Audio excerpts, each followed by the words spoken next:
ကြောက်ရိုင်းတုံးတွေစုထားတယ်ဘယ်ရွာသားလဲမေးရင်ကျုပ်ကုန်းသား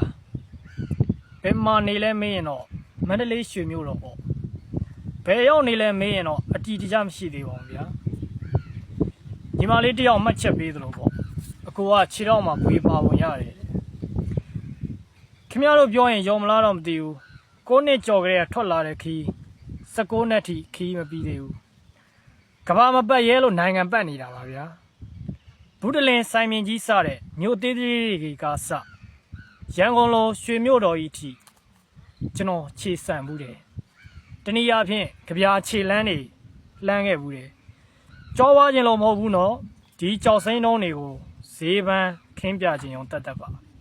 ကြိုက်ရင်လဲဝယ်ပေါ့မကြိုက်ရင်လဲလက်ခုပ်တီးပြီးအားပေးပေါ့ဗျာနံပါတ်1မန္တလေးကြောက်ရိုင်းတုံးဒီခြေလန်းဟာပထမခြေလန်းအဖေမပါအမေမပါတကောင်လဲပြန်ခဲ့တဲ့ခီး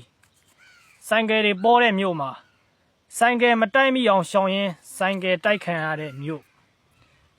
ကြောက်ရိုင်းတုံးအနေနဲ့ဥပိန်မှာလမ်းလျှောက်ရင်းနေဝင်ချိန်ကိုငါပိုင်ရခဲ့တယ်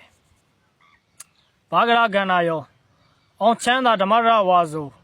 မြတောင်နဲ့မစိုးရင်ဖုံးတော်ကြီးပညာသင်ကျောင်းကထေရှင်မြတ်တွေရွှေဝါရောင်လှမ်းထားတဲ့မြို့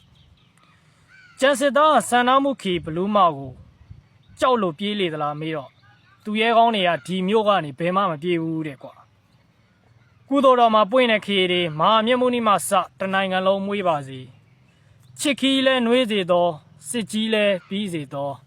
မန္တလေးကျုံးရင်အေးစေသောငလင်ဘေးလဲဝေးစေသောဂျဘိုး